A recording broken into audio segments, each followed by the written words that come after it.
In today's video, I'm going to teach you how to make a Kanban board in Trello. 5 minutes. Open your browser and head to the Trello website. If you don't have an account yet, create one. It's quick. If you already do, log in. You'll land on your boards page, which is your starting point for organizing work. Create a new board. Think of a board as the big container for a project or workflow.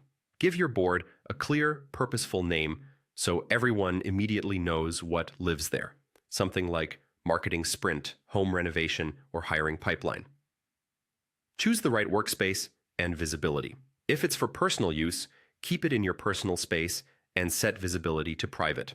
If it's for a team, select the relevant workspace and decide whether it should be private, visible to the workspace, or public. For most teams, workspace visible is a safe default. Kanban is all about visualizing work as it moves through a process.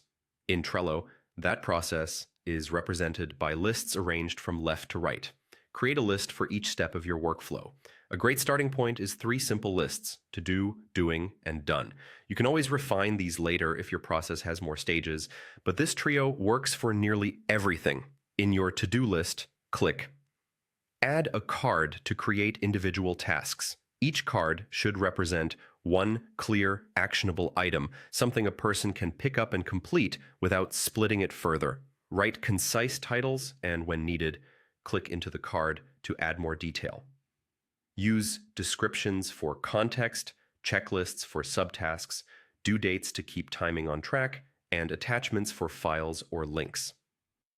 The richer the card, the fewer follow-up questions you'll have later. As you start working on a task, drag its card from to do to doing. This movement is the heartbeat of Kanban. You're literally showing what's in progress. Try to keep the doing list small to maintain focus. When you finish, move the card to done. That simple left-to-right flow makes progress visible and helps you spot bottlenecks, like when doing starts piling up. Enhance clarity with color-coded labels. Use them to flag priority, categorize work types, or indicate departments. Define what each color means so your board stays consistent. If you're collaborating, invite teammates to the board, then open a card and add members so responsibilities are clear. Assigned cards make ownership visible and keep everyone aligned. That's your Kanban system in Trello. Simple lists, clear cards, and steady movement from to-do to done.